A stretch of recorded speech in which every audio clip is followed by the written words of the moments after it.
Hello, hello, hello, and welcome to another edition of Arcana Unearthed as we take a look at the Unearthed Arcana Playtest material that is being released by Wizards of the Coast as part of their rules update to 5th edition Dungeons & Dragons in 2024 coming next year.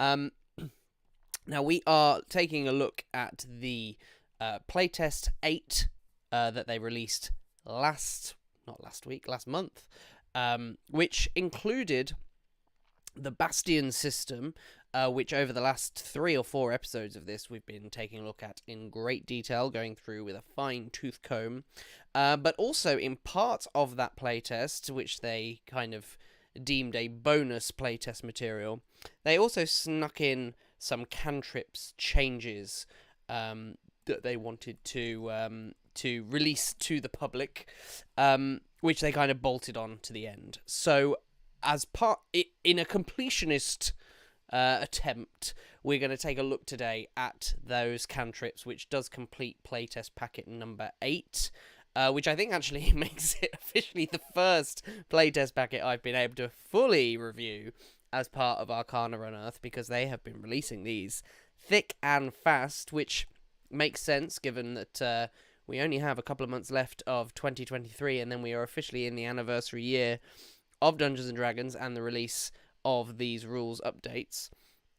So, we're going to take a look at the cantrips today and see what changes have been made. I have linked to playtest packet number 8 in the show notes below this video on YouTube, so if you did want to follow along you can do, but I am going to bring it up on screen for you now as we take a look. Oh, that's Twitter.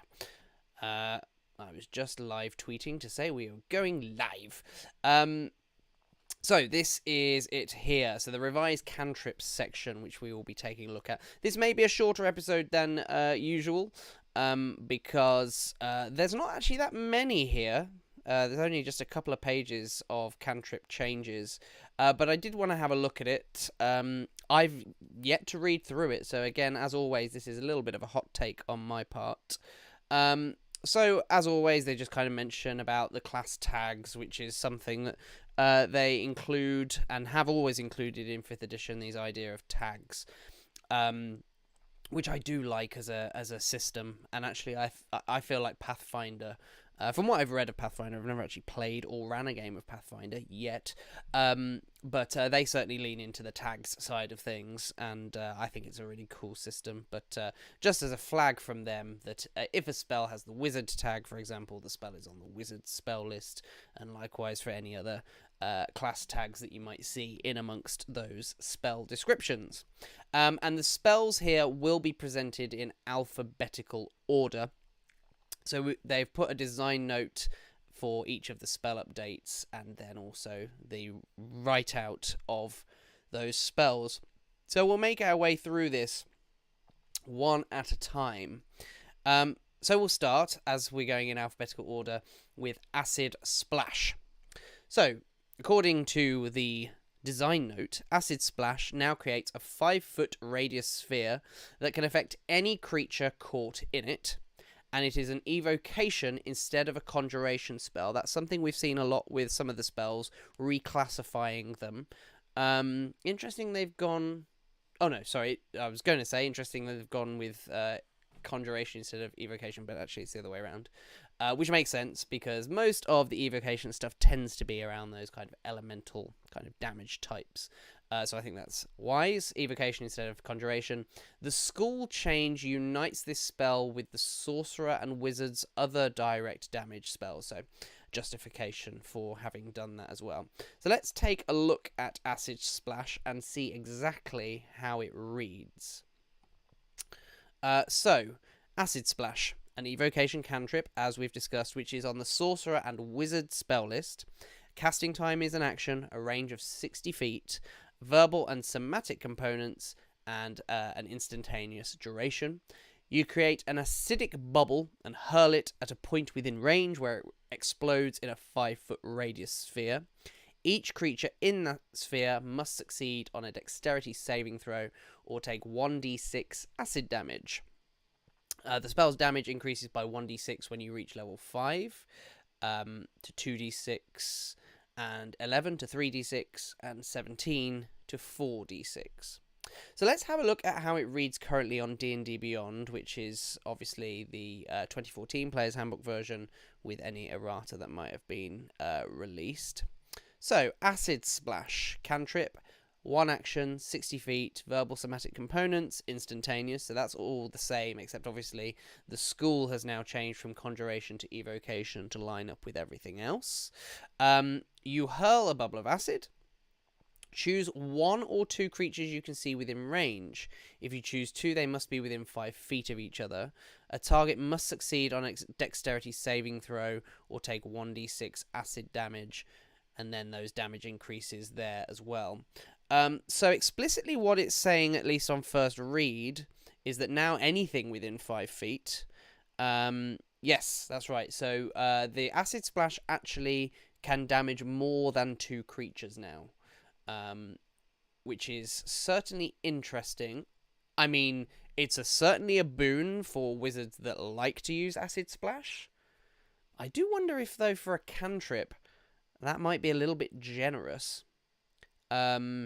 It kind of turns it into a mini fireball in a way, which, I mean, look, fireball is a much bigger radius, and it's much more damage, but it is also a leveled spell.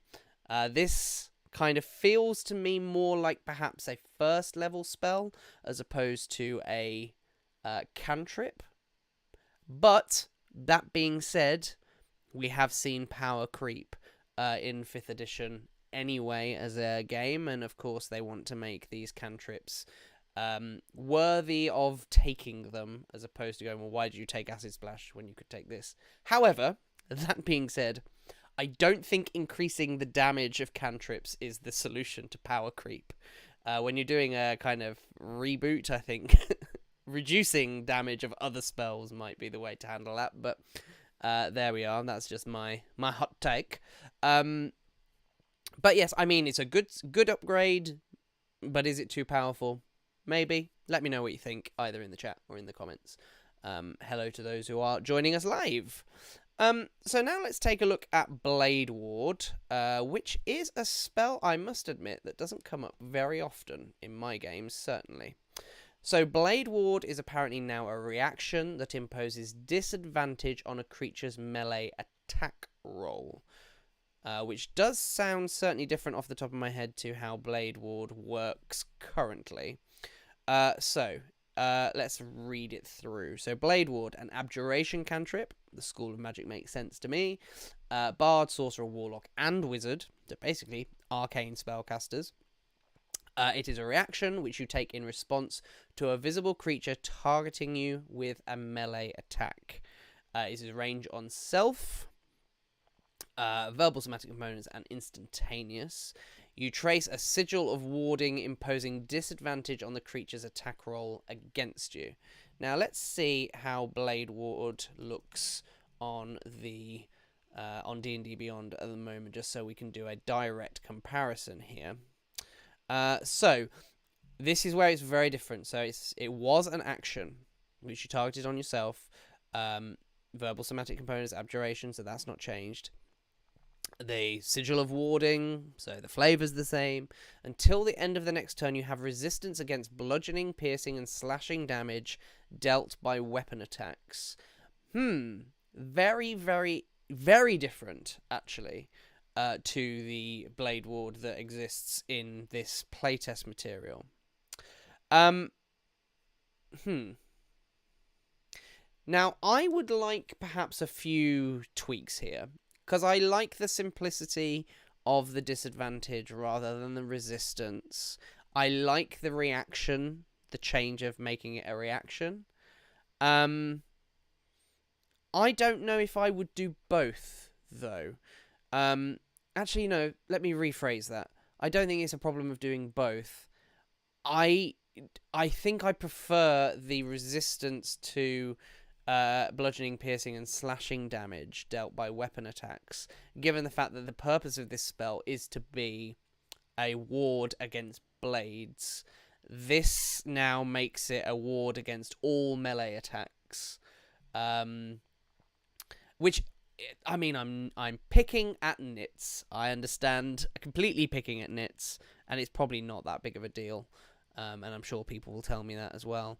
But I prefer the flavour of the other one, kind of translating the mechanics over to the flavour in terms of, like, I'm casting this ward, and that is then going to make your weapons less effective against me, as opposed to I'm going to make any attacks at all, any melee attacks at all, less likely to hit me.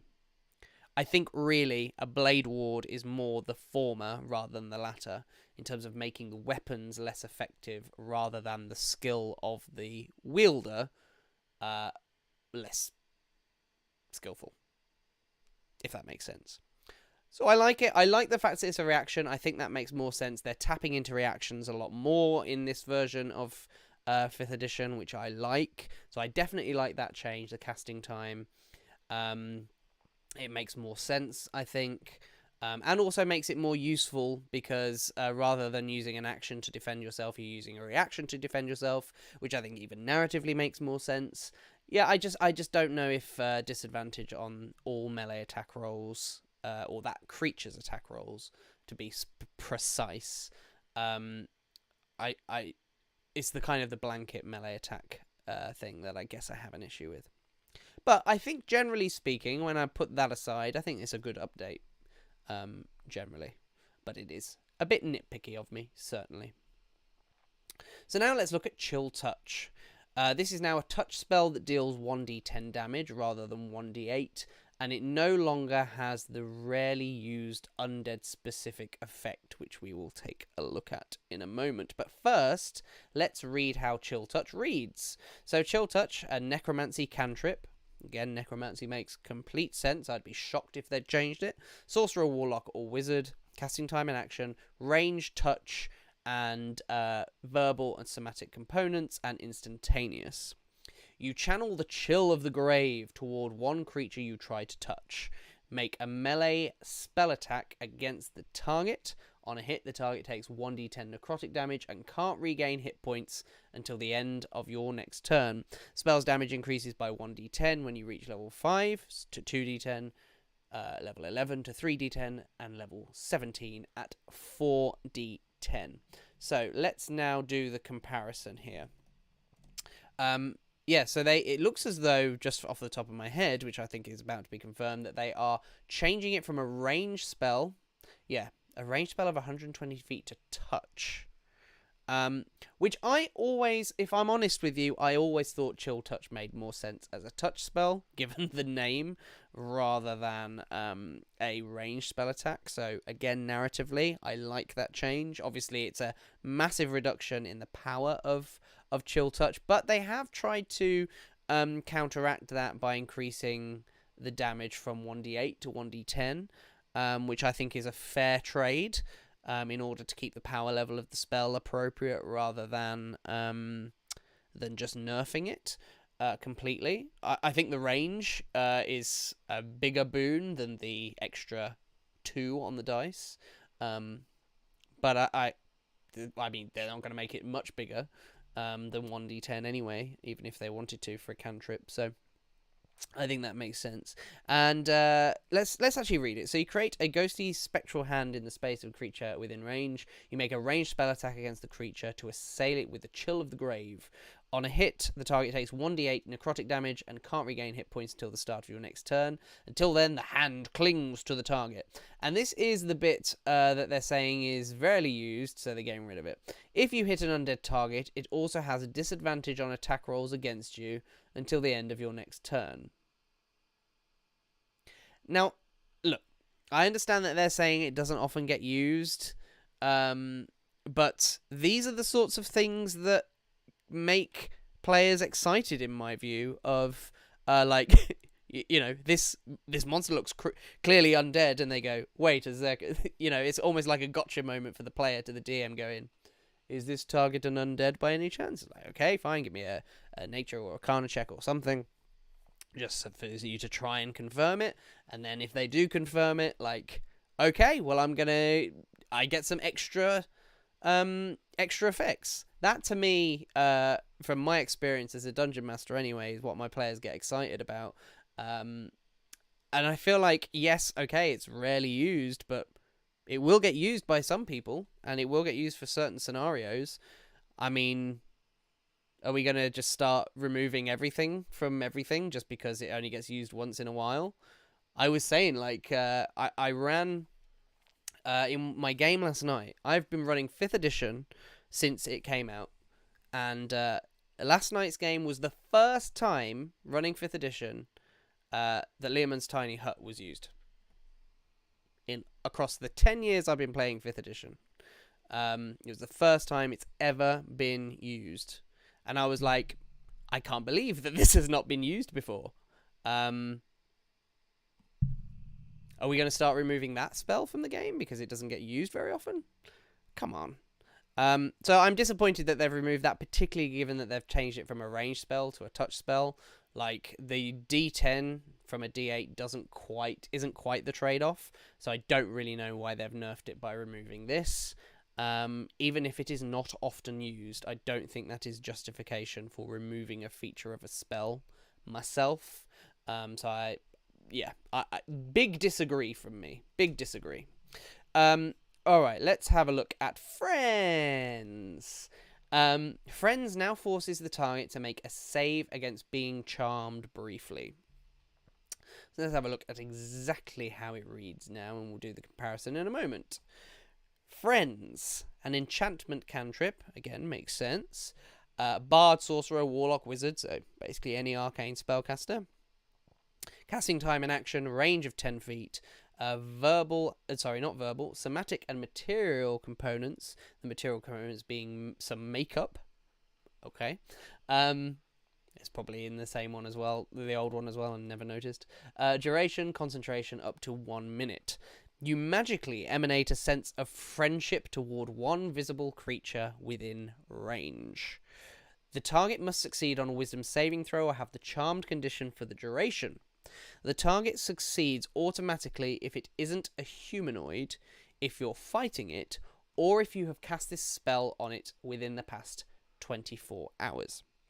The spell ends early if the target takes damage, or if you make an attack roll, deal damage, or force anyone to make a saving throw. Interesting. So let's do the comparison then of Friends, which they're saying is very, very different. I don't know why it's not coming up unless I put 2 S's in, but there we are. Apparently they're saying it is different in terms of the check. This is, again, not a spell that comes up very often in my games.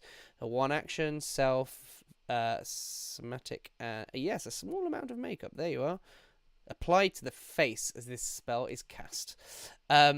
Duration 1 minute with concentration. It is an enchantment spell. So, for the duration, you have advantage on all charisma checks directed at one creature of your choice that isn't hostile towards you. Okay, it's very different then.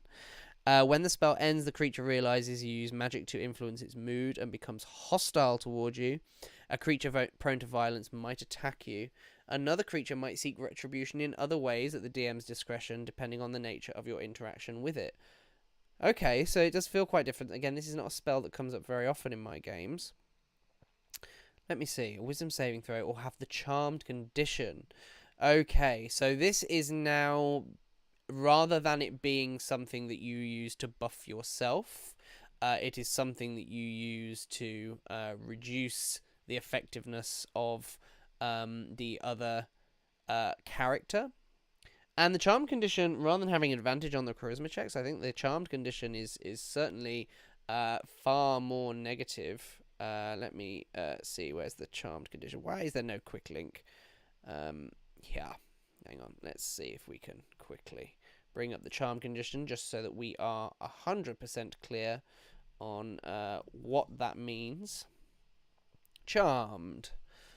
Just so I don't make any errors and people at me for making an error. So, a charmed creature can't attack the charmer or target the charmer with a harmful ability or magical effect. The charmer has advantage on any ability check to socially interact with the creature, which is essentially what Friends gave you before, except now the other creature can't attack you. Which I suppose it wouldn't be. So this, to me, actually, when you really kind of get into the nitty-gritty of it, is simply a rewording of the spell to unify it a little bit more within the rules, which is another thing we have seen with the way they've been designing 5th edition, is they've been rewording things. So when something creates an effect that, say, a condition, like in this case, already fulfills, they'll instead simply say that gives you the charm condition, which in some ways you go, okay, well that means then I have to look at it's one of the difficulties with conditions I find, is you always then have to look up the condition to make sure you're not missing anything. However, I think the byproduct of that, by that being introduced more, is what it will do is it will, because the conditions will come into play more often, in the long term it will reduce your need to do that, because in my view what that will do is you'll start to learn these conditions a little bit easier by osmosis. So in reality, mechanically, not a huge amount different here. Just rewording for what is in the long term a lifestyle improvement, a quality of life improvement, sorry. But in the short term, maybe a little bit annoying, but I think it is. I think it is for the better. So that's Friends. Let's take a look at Poison Spray. Poison Spray now has a range of 30 feet rather than 10 feet. Good. We're increasing the range. Although Poison Spray at 30 feet is more like a poison... I don't know. Anyway, 30 feet rather than 10 feet. And it uses an attack roll rather than a saving throw, which I think also makes sense. Also, it is now a necromancy rather than a conjuration spell. Interesting. I'd love to know why they think that is the right... Because if you're conjuring poison, to me that seems to be more conjuration than necromancy, unless you're calling it like a disease ray or something. But anyway, let's take a look. Poison Spray, Necromancy, Cantrip, Druid, Sorcerer, Warlock, Wizard, casting time, action, range 30 feet, verbal and somatic components instantaneous. You launch a mist of toxic energy. So they're going for toxic energy this time, which I think is why they've changed it to Necromancy. At a creature within range, make a ranged spell attack against the target. On a hit, the target takes 1d12 poison damage. The spell's damage increases by 1d12 when you reach levels 5, 11, and 17. So let's have a look at Poison Spray in comparison here. So they're going for the toxic energy thing as opposed to a spray of poison. You extend your hand towards a creature you can see within range and project a puff of noxious gas from your palm. See, that makes more sense to me for a spell called Poison Spray. But there we are. It's a cantrip, 1 action, 10 feet, verbal somatic, instantaneous, conjuration, and it requires a con save. So the creature must make a constitution saving throw or take 1d12 poison damage. The spell's damage increases to 1d12 by 1d12 when you reach 5th level, 11th level, and 17th level. So, as far as I can see, what they're doing here is they are changing it from this noxious gas to a ray. Essentially a ray. So rather than calling it Poison Spray, maybe it should be Poison Ray. Because the puff of gas then obviously is what justifies the Constitution saving throw. And also the limited range.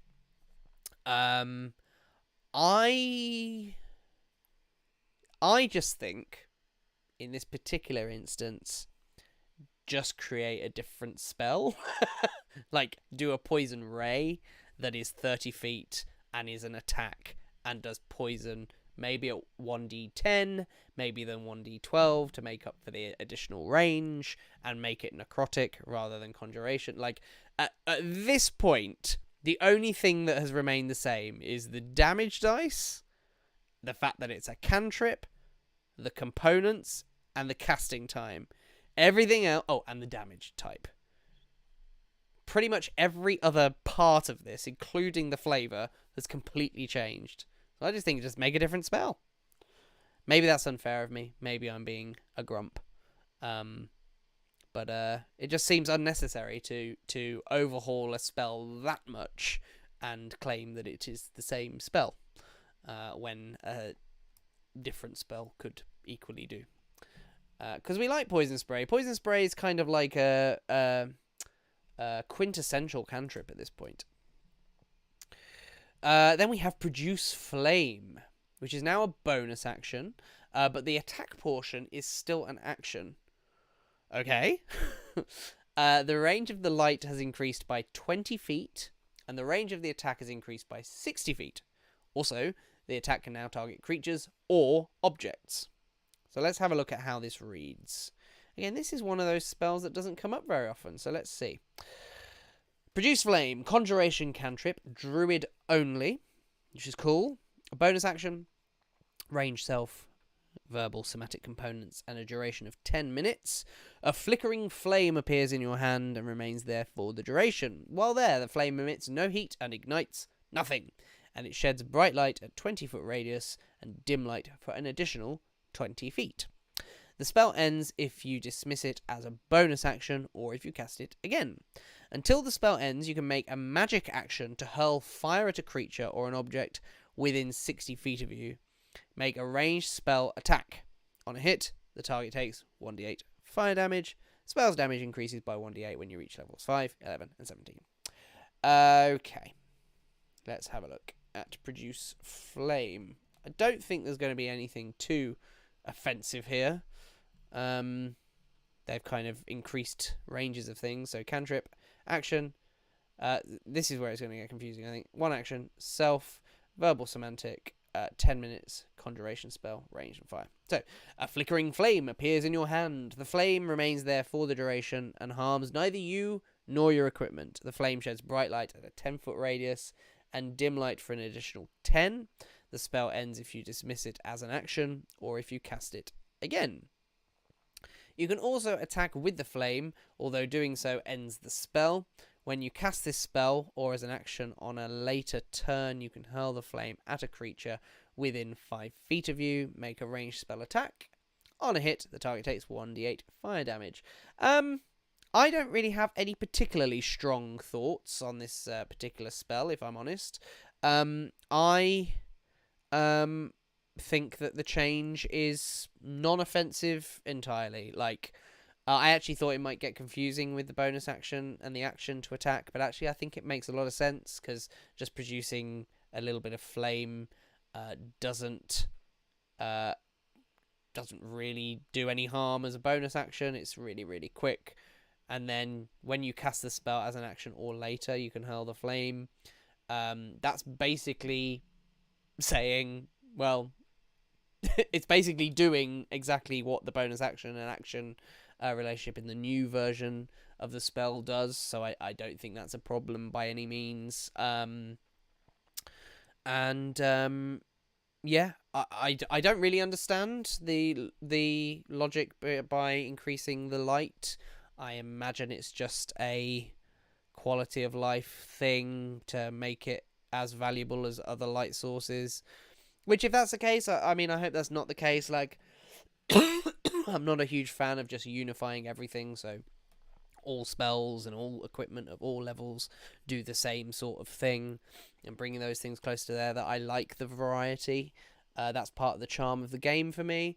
But I can equally understand why that might be a decision that they've made. So nothing really overly offensive here. Like, it's a fine update.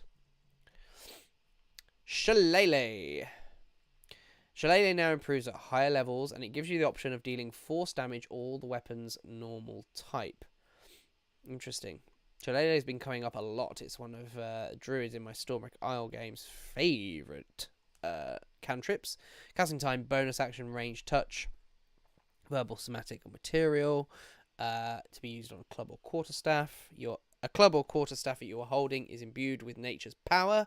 For the duration, you can use your spellcasting ability instead of strength for the attack and damage rolls of the melee attacks using that weapon, and the weapon's damage die becomes a d8.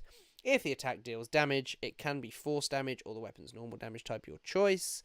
The spell ends early if you cast it again, or if you let go of the weapon. Damage die increases when you reach level 5 to a d10.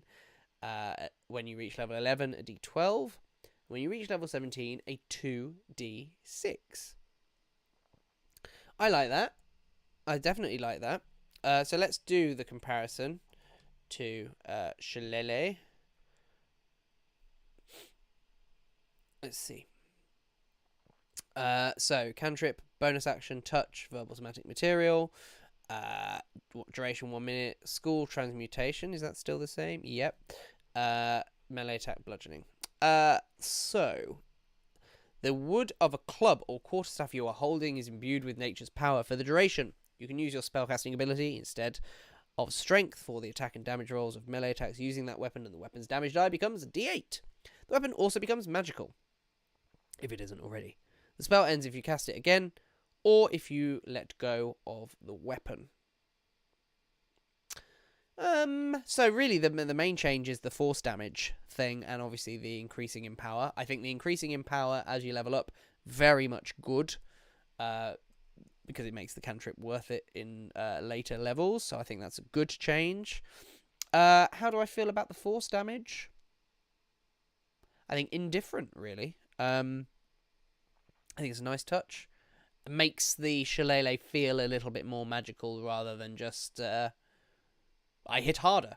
The kind of narrative of it, of like almost like a force field as it strikes, kind of like, you know, Sauron at the beginning of Lord of the Rings, where there's a big flash every time he hits somebody with that bloody maul that he has, which always looks epic. So it kind of gives it a bit more of a magical flavour as the flavour links into the mechanics. So, yes, I think that is a good update. No problems there. So we only have a few more spells to go before we finish up. So yes, this is probably going to be a shorter stream than usual, but that is fine. So, Shocking Grasp. Okay, Shocking Grasp now shuts down opportunity attacks rather than all reactions.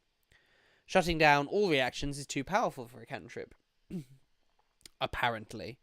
And yet, putting a 5-foot radius sphere is not too powerful for a cantrip. So okay, this cantrip was always been meant to provide a partial disengage, but it still does in this version. Like other lightning spells, the spell also no longer makes distinctions about whether the target is wearing metal, which I think is a shame. So let's read it. Shocking Grasp, evocation cantrip for sorcerers and wizards. Casting time and action, range, touch, components, verbal, somatic, and duration instantaneous. Lightning springs from your hand to deliver a shock to a creature you try to touch. Make a melee spell attack against the target. On a hit, the target takes 1d8 lightning damage, and it can't make opportunity attacks until the start of its next turn. Cantrip upgrade, spells damage increases by 1d8 when you reach levels 5, 11, and 17. So let's compare that then to how it currently exists. Let's see. Shocking Grasp. Lightning springs from your hand to deliver a shock to a creature you try to touch. And it was a touch spell before. Of course it was.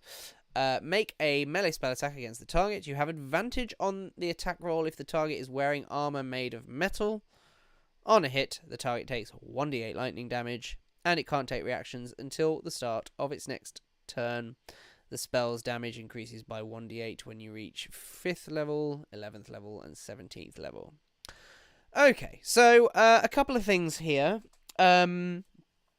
I partially agree. I mean, I threw a bit of shade about the acid... Was it acid splash? Yeah. I threw a little bit of shade at that because of the sphere rather than targeting 2 creatures, because I think they think that all reactions until the start of its next turn is too much.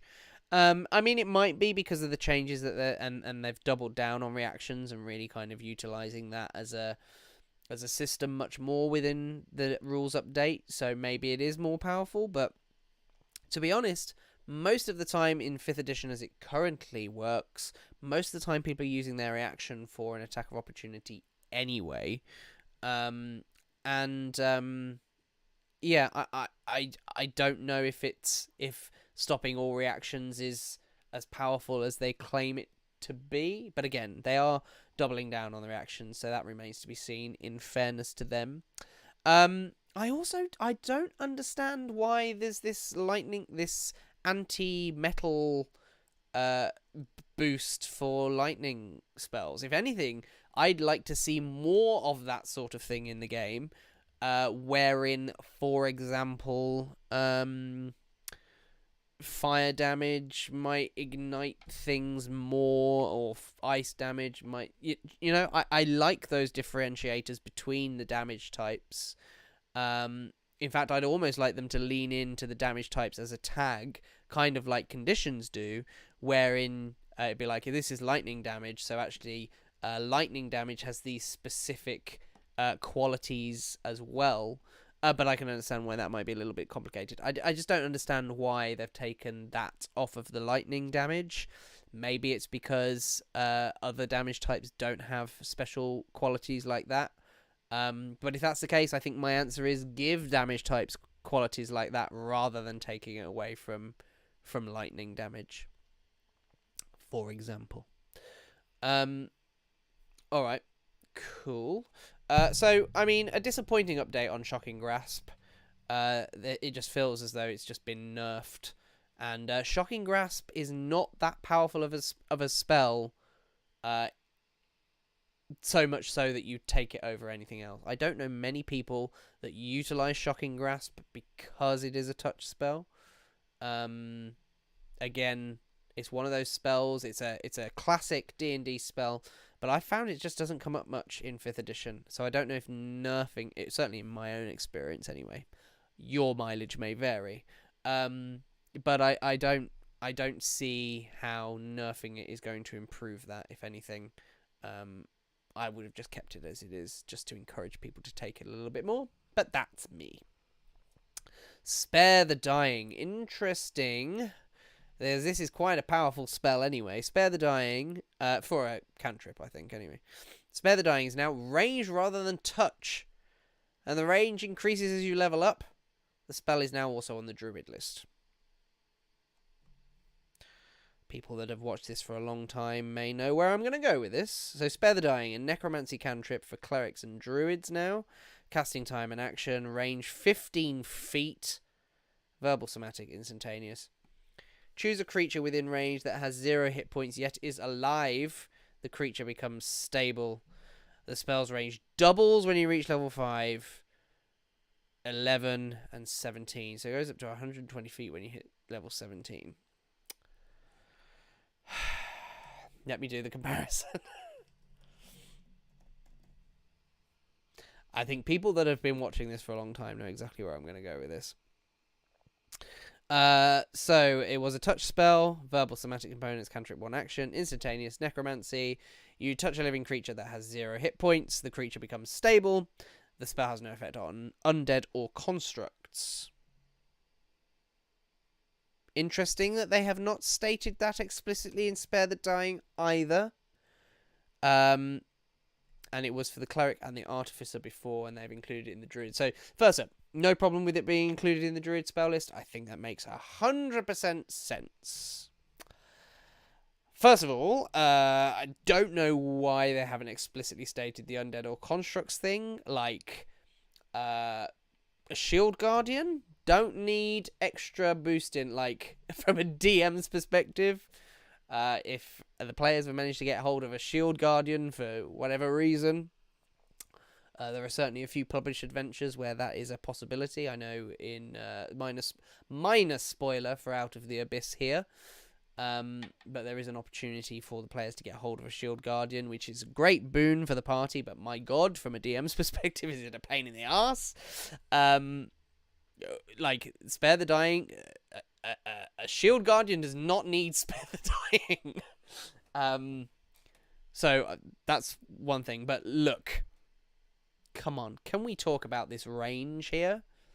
15 feet for Spare the Dying as a cantrip to stop somebody from dying? Are you shitting me? Like, at what point if you have a cleric or a druid in your party, which likelihood is you're going to have at least one of those, at what point are your characters now at risk? The other characters now at risk of dying? How? Because the whole cost of Spare the Dying is you have to put yourself in the firing line in order to cast it. 15 feet away is not in the firing line. Okay, yes, some could argue that, well, if they've just dropped them and they're the only opponent within 5 feet, and if you get within 15 feet, likelihood is they're coming for you next. Sure. But then at level 5, this becomes 30 feet, and then at level 11, 60 feet. Like, at level 11, you're at dashing distance for most characters to be able to stop somebody from dying. At level 11, as a cantrip. Okay, sure, another argument can be made that while something's at 0 hit points, the creature can start hitting the damn thing, which is going to trigger a chain of events. But this spell did not need range. Like, you are telling me on one hand that preventing all reactions from one creature for one turn is too powerful for a cantrip, and then preventing somebody from dying at 15 feet away for a cantrip is not too powerful? No. Just no. Again, those that have watched for a long time are probably not surprised at my reaction to that. Because I think drama is the source of story.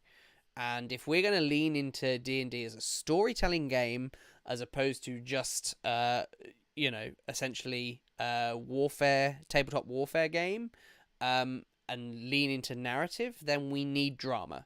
And you certainly take away a hell of a lot of drama when your characters are incapable of dying.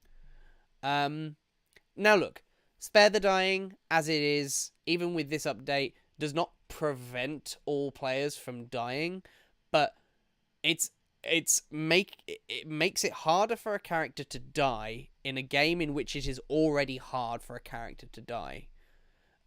Really, in 5th edition, unless the characters make a lot of mistakes, really, for the DM to put characters at risk of dying, often it could be perceived by the players that a DM might have to stack things very much against the favour of the players, which could be perceived as antagonistic, which in the modern era of D&D is considered bad DMing. And to be fair, I think in older editions too, but certainly more so now. So I don't think making it harder for the DM to get characters... I'm not saying that DMs should be trying to kill their players, right? But a DM should be willing to kill their players. If things get to that point. I'm always rooting for my players, but I don't want to pull my punches unless I have made an error. I very much believe in Matt Colville's view that a dungeon master should fudge to fix their errors as the dungeon master, but never the errors of the players. And I very much agree with that school of thought. But things like this, where they're making it harder for characters to die, just makes the DM's job harder to actually make the players feel challenged. And it's just a one step closer to that God mode that I've talked about in previous episodes, where it's becoming even more of a walk in the park. 15 feet at first level? 15 feet at first level to just be able to, like, no, you're not dying anymore. Come on. But stopping all reactions until the start of a next turn is too powerful for a cantrip. Priorities are all over the shop. True Strike. The final one of this stream. True Strike is now an attack with a weapon that uses your spellcasting ability rather than strength or dexterity, which I guess makes sense. True Strike is a divination cantrip for the bard, sorcerer, warlock, and wizard. A casting time of an action, range of self, components, semantic and material, a weapon in which you have proficiency, and is instantaneous. Guided by a flash of magical insight, you make one attack with the weapon used in the spell's casting. The attack uses your spellcasting ability for the attack and damage rolls instead of using strength or dexterity. If the attack deals damage, it can be radiant or the weapon's normal damage type, your choice. Whether you choose to deal radiant damage or the weapon's normal damage type, the attack deals extra radiant damage when you reach levels 5, 11, and 17. Okay, interesting. Let's have a look at True Strike as it compares in the 2014 Player's Handbook plus Errata, i.e. D&D Beyond. It's a cantrip, one action, 30 feet rather than self. Interesting. Components, somatic. Duration, 1 round. Divination, attack. Divination. You point a finger at a target in range. Your magic grants you a brief insight into the target's defenses. On your next turn, you gain advantage on your first attack roll against the target, provided that the spell hasn't ended. Okay. It's been a long time since True Strike's come up in one of my games as well. This is very different. Let me think about this. So your magic grants you a brief insight. On your turn, you gain advantage on your first attack roll against the target. I think I definitely prefer it being on yourself. I don't know actually about the whole. Basically, this is kind of like a mini smite, but for a bard, sorcerer, or warlock or wizard. What classes was it before? Okay, same classes. I don't know how I feel about this one, I'll be honest. I think I prefer the old one, but I couldn't really put my finger on why. I do like this thing here at the bottom though about the cantrip upgrade, because I was a little bit unsure about choosing between radiant or the weapon's normal damage type. I'm not sure if I do like that as a trope, if I'm honest. I know it's come up in some of the other cantrips, of like choosing the damage type as you deal the attack. It feels a little bit metagamey to me.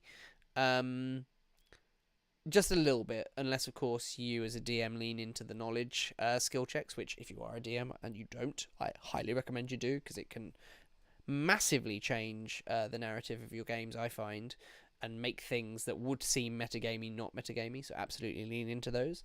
But I like the fact that with the upgrade, what they've decided to do is almost force that radiant damage on you as you level up.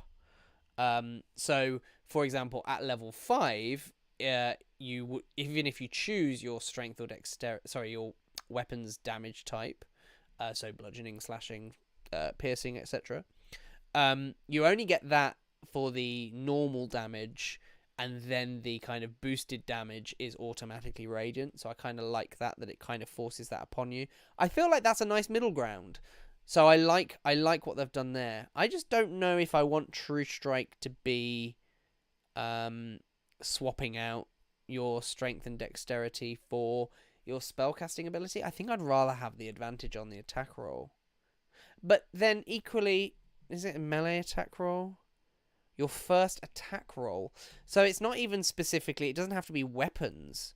See, what they've done is they've kind of linked this to weapons. For bards, sorcerers, warlocks, and wizards, who are the classes that are least likely to get in there with a melee weapon. But I suppose the argument could be made that as this is a cantrip, this then gives you justification to make the melee weapon attacks to get in there front and center as a spellcaster.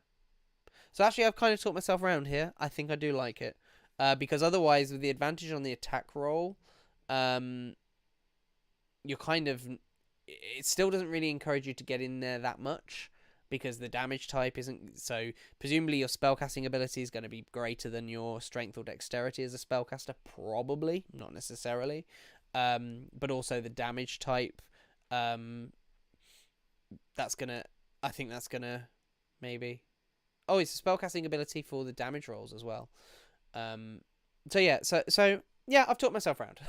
I've talked myself around. I got there in the end.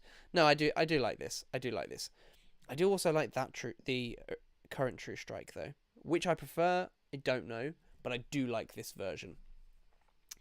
So that's it on the cantrips front. Final thoughts on this, and also on the playtest material as a whole.